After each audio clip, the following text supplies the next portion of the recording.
ಪ್ರಿಯಾಂಕಾ ಖರ್ಗೆ ಹೇಳೋ ಮಾತು ದೇಶ ಹಾಳು ಮಾಡೋ ಕೆಲಸ ಅವ್ನು ಮಾಡ್ತಾ ಇರೋದು. ಬ್ಯಾನ್ ಮಾಡಬೇಕು ಅದೆಲ್ಲ ಹೇಳ್ತಾರಲ್ಲ, ಈ ಮುಸ್ಲಿಂ ಸಂಘಟನೆಗಳು ಹಬ್ಬಗಳಲ್ಲಿ ಮೈದಾನದಲ್ಲಿ ಬಂದು ಮೆರವಣಿಗೆ ಮಾಡ್ತಾರಲ್ಲ, ಅದನ್ನ ಬ್ಯಾನ್ ಮಾಡ್ತಾರೆ ಅವರು. ಪ್ರಿಯಾಂಕಾ ಖರ್ಗೆ ಅವನಿಗೆ ಅವನ ತಲೆನೇ ಸರಿ ಇಲ್ಲ ಅವನು. ಈಗ ಇಂದಿರಾ ಗಾಂಧಿನ ಕೊಂದವರು ಸಿಖ್ರು, ಅವ್ರ ಹೆಸರು ಹೇಳಿ ನೋಡೋಣ ಹೋಗ್ತಾ ಇದ್ದ ಮಕ್ಕಳಿಗೆ. ರಾಜೀವ್ ಗಾಂಧಿನ ತಮಿಳ್ನಾಡಲ್ಲಿ ಕೊಂದ್ರು, ಹೇಳಿ ನೋಡೋಣ ತಮಿಳ್ನಾಡವ್ರ ಮೇಲೆ ಲೈಂಗಿಕ ಕಿರುಕುಳ ಇದ್ರೆ ಕೇಸ್ ಹಾಕ್ಬೇಕು, ಕೇಸ್ ತಂದು ತೋರಿಸ್ರಿ. ಇನ್ ಕಾಂಗ್ರೆಸ್ ಅವ್ರು ಉಳಗಾಲ ಇಲ್ಲ ಅವ್ರಿಗೆ. ಈಗ ಆರ್ಎಸ್ಎಸ್ ಅವ್ರನ್ನ ಬ್ಯಾನ್ ಮಾಡಬೇಕು ಅಂತ ಪ್ರಿಯಾಂಕಾ ಖರ್ಗೆ ಅವರು ಹೇಳಿಕೆ ನೀಡ್ತಾನೆ ಇದ್ದಾರೆ. ಏನ್ ಹೇಳ್ತೀರಾ ಸರ್ ಇದ್ರ ಬಗ್ಗೆ? ಪ್ರಿಯಾಂಕಾ ಖರ್ಗೆ ಹೇಳೋ ಮಾತು ದೇಶ ಹಾಳು ಮಾಡೋ ಕೆಲಸ ಅವ್ನು ಮಾಡ್ತಾ ಇರೋದು. ಅವನ ಕೆಲಸ ಅವ್ನು ನೋಡಕ್ ಹೇಗ್ತಾ ಇಲ್ದಿರ ಈ ಇದನ್ನ ಡೈವರ್ಟ್ ಮಾಡಕ್ ನೋಡ್ತಾವ್ರೆ. ಇವಾಗ ಮುಸ್ಲಿಂ ಸಂಘಟನೆಗಳವಲ್ಲ, ದಿನ ಒಂದು ಸ್ಟೇಟಲ್ಲಿ ತಿಂಗಳಿಗೆ ಸಾವಿರಾರು ಕೇಸ್ಗಳು ಬರ್ತದೆ, ಅವ್ರನ್ನ ಬೇರೆ ಮಾಡಕ್ಕೆ ಹೇಳ್ಬೇಕು. ಇದು 100 ವರ್ಷ ನಡೆದು ಯಾವ ಯಾರ ಮೇಲೆ ಹಲ್ಲೆ ಮಾಡಿಲ್ಲ, ಯಾರನ್ನ ಕೊಲೆ ಮಾಡಿಲ್ಲ. RSS ಅಂದರೆ ಯಾವ ಸಂಘಟನೆಗೂ ಸೇರಿದ್ದಲ್ಲ, ಅದೇ ಸಪ್ರೇಟಾಗಿ ಹೋಗ್ತಾ ಇದೆ. ಇಲ್ಲಿವರೆಗೂ ಅದ್ರ ಬಗ್ಗೆ ಯಾರಾದರೂ ಕಂಪ್ಲೇಂಟ್ ಮಾಡಿದಾರಾ? ಇವರು RSS ಅವರು ಕೊಲೆ ಮಾಡಿದ್ದಾರೆ, RSS ಅವ್ರು ಭಯೋತ್ಪಾದಕ ಮಾಡ್ತಾವ್ರೆ ಅಂತ ಯಾರನ್ನು ಹೇಳಿದಾರಾ? ಇಲ್ಲ. ಅದರಿಂದ ಇವಾಗ ಬ್ಯಾನ್ ಮಾಡಬೇಕು ಅದೆಲ್ಲ ಹೇಳ್ತಾರಲ್ಲ, ಈ ಮುಸ್ಲಿಂ ಸಂಘಟನೆಗಳು ಹಬ್ಬಗಳಲ್ಲಿ ಮೈದಾನದಲ್ಲಿ ಬಂದು ಮೆರವಣಿಗೆ ಮಾಡ್ತಾರಲ್ಲ, ಅದನ್ನ ಬ್ಯಾನ್ ಮಾಡ್ತಾರೆ ಇವರು. ಬ್ಯಾನ್ ಮಾಡ್ತಾರ ಇವರು? ಅವ್ರು ಯಾವ ತೊಂದರೆ ಕೊಟ್ಟಿದ್ದಾರೆ, ಯಾರ ಮೇಲೆ ಕೇಸ್ ಹಾಕಿದ್ದಾರೆ, ಯಾರ ಮೇಲೆ ಕೊಲೆ ಆಗಿ ಒಂದು ಕೇಸ್ ಆಗಿ ಜೈಲಿಗೆ ಹೋಗಿದ್ದಾರೆ, ಅವ್ರನ್ನೇನು ಇವರು ಸಂಘಟನೆಯನ್ನು ಇದು ಮಾಡೋದು? ಎಲ್ಲ ದೇಶಗಳು ಹಿಂದುತ್ವ ದೇಶ ಅಂದರೆ ಇದೊಂದೇ. ಹಿಂದುತ್ವವನ್ನು ಉಳಿಸಿ ಅಂತ ಹೇಳ್ತಾರೆ ಹೊರತು ಇನ್ನೊಬ್ಬನ ಕೊಲೆ ಮಾಡಿ ದೇಶ ಹಾಳು ಮಾಡಿ ಅನ್ನೋ ಎಲ್ಲಿ ಅವರು ಹೇಳೋದು ಇಲ್ಲ. ಯಾವ ಶಾಖೆಯಲ್ಲೂ ಅವರು ರಾಜಕೀಯದ ಬಗ್ಗೆ ಮಾತಾಡೋದೇ ಇಲ್ಲ. ಏನೂ ಇಲ್ಲ. ಪ್ರಿಯಾಂಕಾ ಖರ್ಗೆ ಅವನಿಗೆ ಅವನ ತಲೆನೇ ಸರಿ ಇಲ್ಲ ಅವನಿಗೆ. ಅವನ ಪೋಸ್ಟ್ ಲಾಯಕ್ಕೆ ಇಲ್ಲ. ಅವ್ರ ಅಪ್ಪನ ಹೆಸರು ಹೇಳ್ಕೊಂಡು ಅಲ್ಲಿ ಕೂತವನೆ. ಈಗ ನಮ್ಮ ದೇಶದಲ್ಲಿ ಒಂದು ಕೇಸ್ ಇಲ್ಲ ಅವ್ರ ಮೇಲೆ. ಇವನೇನು ಸಂಘಟನೆಯನ್ನು ಬ್ಯಾನ್ ಮಾಡೋದು? ಅವ್ರ ತಾತ ಮಾಡೋಕ್ಕಾಗಿಲ್ಲ, ಅವ್ರ ಅಪ್ಪ ಮಾಡೋಕ್ಕಾಗಿಲ್ಲ, ಯಾರೂ ಮಾಡೋಕ್ಕಾಗಿಲ್ಲ ಸಂಘಟನೆಯನ್ನು ಬ್ಯಾನು. ಇವನೇನು ಮಾಡೋದು?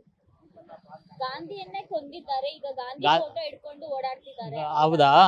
ಈಗ ಇಂದಿರಾ ಗಾಂಧಿನ ಕೊಂದವರು ಸಿಖ್ರು, ಅವ್ರ ಹೆಸರು ಹೇಳಿ ನೋಡೋಣ ಹೋಗ್ತಾ ಇದ್ದ ಮಕ್ಕಳಿಗೆ. ಹೇಳಿ. ರಾಜೀವ್ ಗಾಂಧಿನ ತಮಿಳ್ನಾಡಲ್ಲಿ ಕೊಂದ್ರು, ಹೇಳಿ ನೋಡೋಣ ತಮಿಳ್ನಾಡವ್ರ ಮೇಲೆ. ಹಿಂದೂಗಳೇ ಸಿಕ್ಕಿರೋದು ಇವ್ರಿಗೆ ಎಲ್ಲ ವಿಷಯ ಮಾತಾಡೋದಕ್ಕೆ. ಇವಾಗ ಸಿಕ್ಕರು ಕೊಂದ್ರಲ್ಲ ಇಂದಿರಾ ಗಾಂಧಿನ, ಹೇಳಿ ಸಿಕ್ಕರು ಕೊಂದ್ರು ಅಂತ. ರಾಜೀವ್ ಗಾಂಧಿನ ತಮಿಳ್ನಾಡಕ್ಕೆ ಕೊಂದ್ರು, ಹೇಳಿ ತಮಿಳ್ನಾಡವ್ರು ಕೊಂದ್ರು ಅಂತ. ಯಾರಿಗೂ ಮಾತಾಡೋಕ್ಕೆ ಯೋಗ್ಯತೆ ಇಲ್ಲ. ಇವನೊಬ್ಬ ಅಲ್ಲ, ತಲೆ ಕೆಟ್ಟವನು ಅಷ್ಟೇ. ಏನೂ ಇಲ್ಲ. ಲೈಂಗಿಕ ಕಿರುಕುಳ ಇದ್ರೆ ಕೇಸ್ ಹಾಕ್ಬೇಕು, ಕೇಸ್ ತಂದು ತೋರಿಸ್ರಿ. ಯಾವ ಕಿರುಕುಳನೂ ಇಲ್ಲ. ಏನೋ ಹೇಳ್ಬೇಕು, ಹೇಳ್ತಾರೆ. ಅವ್ರಿಗೆ ಭಯ ಬಂದಿದೆ. ಇವ್ರು ಮಾಡಿರೋ ಕೆಲಸ, ಇವಾಗ ಬೆಂಗಳೂರನ್ನ ಹಾಳು ಮಾಡಿರೋ ಕೆಲಸಕ್ಕೆ ಮುಂದೆ ಏನು ಬರಲ್ಲ ಅಂಥೇಳಿ ಏನೋ ಒಂದು ನಾಟಕ ಮಾಡ್ತಾವ್ರೆ. ಇವಾಗ ಹಾಳು ಮಾಡಿರೋ ಸಾಲದ ಬೆಂಗಳೂರಿನಲ್ಲಿ ಇಡೀ ಕರ್ನಾಟಕನೇ ಹಾಳು ಮಾಡ್ಕೊಂಡು ಸಾವ್ರೆ. ಅದನ್ನ ಡೈವರ್ಸ್ ಮಾಡೋಕ್ಕೆ ಈ ರೀತಿ ಎಲ್ಲ ಮಾಡ್ತಾವ್ರೆ. ಏನೂ ಇಲ್ಲ. ಅವ್ರು RSS ಅವರು ಯಾವತ್ತೂ ಅವರು ಮೀಟಿಂಗ್ಗಳಲ್ಲಿ RSS ಬಗ್ಗೆ ಮಾತಾಡೋದೇ, BJP ಬಗ್ಗೆ ಮಾತಾಡೋದೇ ಇಲ್ಲ. ಅವರು ಹಿಂದುತ್ವದ ಬಗ್ಗೆ ಮಾತಾಡ್ತಾರೆ ಅಷ್ಟೇ. ಏನೋ ಹಿಂದುತ್ವದ ಅಂತಂದರೆ ಇನ್ನೊಬ್ಬನೋಗಿ ಬೇರೆ ಭಾಷೆಯವ್ರನ್ನ ಹಲ್ಲೆ ಮಾಡಿ ಅಂತ ಏನು ಹೇಳಲ್ಲ. ನಮ್ಮ ಹಿಂದುತ್ವ ಬಂದ ನಾವು ಹೆಂಗಿರ್ಬೇಕು, ನಮ್ಮ ಹಿಂದುತ್ವನ ಉಳಿಸ್ಕೊಬೇಕು ಅಂತ ಹೇಳ್ತಾರೆ ಹೊರತು ಬೇರೆ ಮುಸ್ಲಿಂ ಆಗಲಿ ಕ್ರಿಶ್ಚಿಯನ್ ಆಗಲಿ ಅವ್ರ ಬಗ್ಗೆ ಯಾರು ಮಾತಾಡೋದೇ ಇಲ್ಲ.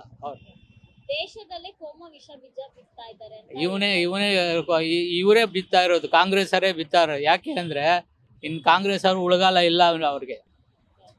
ಅವ್ರು ಕಾಂಗ್ರೆಸ್ಸು ಮುಳುಗೋಗ್ತದೆ ಅಂತ ಏನೋ ಒಂದು ನಾಟಕ ಮಾಡ್ತಾವೆ. ಇಷ್ಟೆಲ್ಲ ಮಾಡೋರು ಎಷ್ಟು ರಾಜ್ಯಗಳಲ್ಲಿ ಅವರೇ ಕಾಂಗ್ರೆಸ್ ಅವರು? ಎಷ್ಟು ಸೀಟು, ಎಷ್ಟು ಸಾರಿ ಸೋತವನಿದೆ ರಾಹುಲ್ ಗಾಂಧಿ? ಎಷ್ಟು ಸಾರಿ ಇದು ಮಾಡಿದ್ದಾನೆ? ಅವ್ರಿಗೆ ಹಾಳಾಗದ ಅದೇನಿಲ್ಲ. RSSಗೆ BJPಗೆ ಯಾವ ರಾಜಕೀಯದಲ್ಲಿ ಇದಿಲ್ಲ. ಅವ್ರದ್ದೇ ಬೇರೆ, ಇವ್ರದ್ದೇ ಬೇರೆ. ಇವ್ರದ್ದು ಸಂಘಟನೆ. ಯಾವತ್ತೂ ಬಿ ಜೆ ಪಿ ಬಗ್ಗೆ ಅವರು ಯಾವ ಮೀಟಿಂಗಲ್ಲೂ ಅವ್ರು ಮಾತಾಡಲ್ಲ, ಹಿಂದುತ್ವದ ಬಗ್ಗೆ ಮಾತ್ರ ಮಾತಾಡ್ತಾರೆ. ನಮಗೆ ಏನು ಸಂಘಟನೆಯಲ್ಲಿ ಹೋದರೆ ಸಂಘಟನೆಯಲ್ಲಿ ಬಿ ಜೆ ಪಿ ಬಗ್ಗೆ ಓಟ್ ಹಾಕಿ ಅಂತಲೂ ಕೇಳಲ್ಲ, ಬಿ ಜೆ ಪಿನ ಇದು ಮಾಡಿ ಅಂತಲೂ ಹೇಳಲ್ಲ. ಅದೇ ಬಿ ಜೆ ಪಿ ಲೀಡ್ರ್ ಬಂದರೂ ಕೂಡ ರಾಜಕೀಯ ಮಾತಾಡಲ್ಲ ಅಲ್ಲಿ. ಅವ್ನು ಹೋಗಿ ಅದನ್ನು ತಿಳ್ಕೊಬೇಕಾಗುತ್ತೆ ಅಷ್ಟೇ. ಸೊ RSS ಅವ್ರನ್ನ ಬ್ಯಾನ್ ಮಾಡೋ ಸಾಧ್ಯತೆ ಏನಾದ್ರು ಇದೆಯಾ? ಬ್ಯಾನ್ ಮಾಡೋಕ್ಕಾಗಲ್ಲ, ಹೇಳ್ಕೊಂಡು ತಿರ್ಬೋದು ಅಷ್ಟೇ. ಇನ್ನೂ ಗಟ್ಟಿ ಆಯ್ತದೆ ಇವ್ರು ಮಾಡೋದು, ಇನ್ನೂ ಹಿಂದುತ್ವ ಗಟ್ಟಿ ಆಗುತ್ತೆ. ಸುಮ್ಮನೆ ಇರೋರು ಇವ್ರು ಮಾಡ್ತಾರೆ ಸರಿ ಇಲ್ಲ ಅಂತ ಗೊತ್ತಾದಾಗ ಇವಾಗ ನಾವು ಇನ್ನೂ ಅದಕ್ಕೆ ಬಲ ಜಾಸ್ತಿ ಕೊಡ್ತೀವಿ. ಯಾವಾಗ್ಲೂ ಹಿಂದೂ ಪರವಾಗೇ ಇರುತ್ತೆ ಸರ್. ಹೌದು, ಅವ್ರು ಇರೋದೇ ಹಿಂದೂ ಪರವಾಗಿ.